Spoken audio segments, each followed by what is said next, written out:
ഇനി നമുക്ക് pork റോസ്റ്റിൻ്റെ video ചെയ്യാം. 2.5 കിലോ പോർക്ക് കഴുകി വൃത്തിയാക്കിയത്, ജിഞ്ചർ ഗാർലിക്ക് അത് ചതച്ചിടാനാണ് കേട്ടോ. 5 സവാള അത് നമുക്ക് ചെറുതായിട്ട് അരിഞ്ഞെടുക്കണം.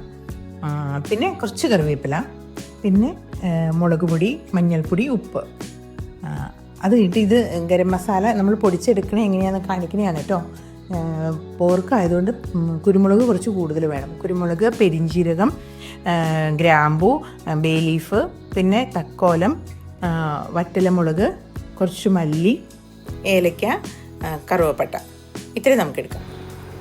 കഴുകി വൃത്തിയാക്കിയ പോർക്കിനകത്തേക്ക് നമുക്ക് കുറച്ച് കറിവേപ്പില, കുറച്ച് കൂടുതലിടണം നല്ലതാണ് കേട്ടോ. ഉപ്പ്, മുളക് പൊടി, മഞ്ഞൾപ്പൊടി, അതൊക്കെ കുറേശ്ശെ ഇട്ടാൽ മതി. അത് കഴിഞ്ഞിട്ട് അതിട്ട് നന്നായിട്ടൊന്ന് തിരുമ്മി പിടിപ്പിക്കണേ. കുറച്ച് നന്നായിട്ട് തിരുമ്മി പിടിപ്പിച്ച്, ഉപ്പ് അധികം ഇടണ്ട കേട്ടോ, നമുക്ക് സവാളയുടെ കൂടെയും കൂടെ ഉപ്പിടാനുള്ളതാണ്. അതുകൊണ്ട് എന്നിട്ട് ജിഞ്ചർ ഗാർലിക്ക്, ആദ്യം എടുത്ത ജിഞ്ചർ ഗാർലിക്ക് നമുക്കൊന്ന് ചതച്ച് ഇതിലേക്ക് ഇടാം. അത് നന്നായിട്ട് എല്ലാത്തിലും കൂടെ തിരുമ്മി പിടിപ്പിക്കണം. കുറച്ച് എല്ല് കഷ്ണമൊക്കെ ഉണ്ട് കേട്ടോ, അത് നല്ല ടേസ്റ്റാണേ.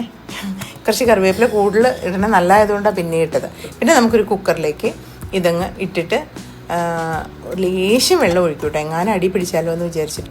ഞാൻ ഇൻഡക്ഷനിൽ 800 ഇട്ടിട്ടാട്ടോ വയ്ക്കുന്നത്. ഇൻഡക്ഷനിലായാലും സ്റ്റൗവിലായാലും ഒറ്റ വിസിൽ, അത് കഴിയുമ്പോഴത്തേക്കിനും ഓഫ് ചെയ്ത് വാങ്ങി വയ്ക്കാവേ. പിന്നെ ഇത് നമ്മൾ എടുത്ത് വെച്ച മസാലക്കൂട്ടുകളെല്ലാം കൂടെ ആദ്യം മല്ലി ഇച്ചിരി മൂപ്പിക്കണം കേട്ടോ. അത് കഴിഞ്ഞിട്ട് ബാക്കി എല്ലാം ഇട്ടിട്ട് സിമ്മിലിട്ട് കുറേ നേരം മൂപ്പിക്കണം കേട്ടോ.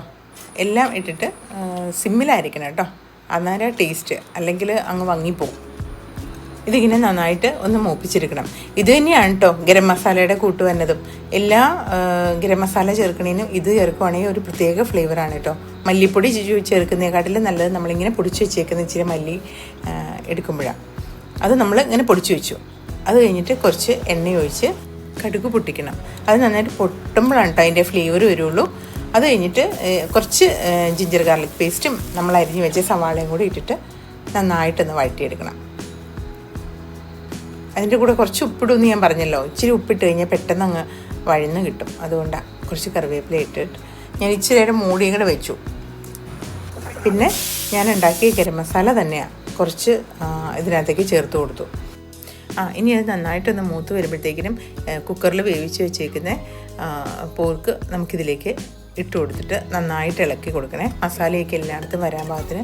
എന്നിട്ട് ഇത്തിരി വേവ് കുറവാണെങ്കിൽ കുറച്ച് നേരം കൂടെ അടച്ച് വെച്ചിട്ട്, വെള്ളമുണ്ട് അപ്പോൾ അടച്ച് വെച്ചിട്ട് വേവിക്കണം. അത് കഴിഞ്ഞിട്ട് ഒരു പാൻ എടുത്തിട്ട് അതിലേക്ക് ഞാൻ ആ നെയ്യ് തന്നെയാട്ടോ ഒഴിച്ചത്. കുറച്ച് മീറ്റ് മസാല ഇട്ടു. പിന്നെ കുരുമുളക് പൊടിയാണ് കൂടുതലും അതിന് ചേരുന്നത്. അപ്പം പോർക്കിന് കുരുമുളകിൻ്റെ ടേസ്റ്റ് വേണം, അപ്പോൾ കുരുമുളക് പൊടിയും കൂടി ഇട്ടു. പിന്നെ നമുക്ക് കുറച്ച് പോർക്ക് ഇതിലേക്ക് കോരിയിട്ടിട്ട് നന്നായിട്ട് ഒന്ന് റോസ്റ്റ് ചെയ്തെടുക്കാം. ഞങ്ങൾ എങ്ങനെയാണെന്ന് വെച്ചാൽ മൊത്തത്തിൽ അങ്ങ് റോസ്റ്റ് ചെയ്ത് വെക്കാറില്ല, ആവശ്യത്തിന് ഉള്ളത് മാത്രം എടുത്തിട്ടാണ് റോസ്റ്റ് ചെയ്യുന്നത്. അപ്പം അങ്ങനെ റോസ്റ്റ് ചെയ്ത് ഇത്തിരി എണ്ണയും വെള്ളമൊക്കെ വറ്റി റോസ്റ്റാക്കി ഉപ്പൊക്കെ നോക്കി നമുക്ക് ഒരു പ്ലേറ്റിലേക്ക് വിളമ്പി. ഇത് കപ്പയുടെ കൂടെ അപ്പത്തിൻ്റെ കൂടെയൊക്കെ നല്ല ടേസ്റ്റാണ് കേട്ടോ. അപ്പോൾ ഓക്കെ, എല്ലാവരും ഒന്ന് ട്രൈ ചെയ്ത് നോക്കണം. Thank you.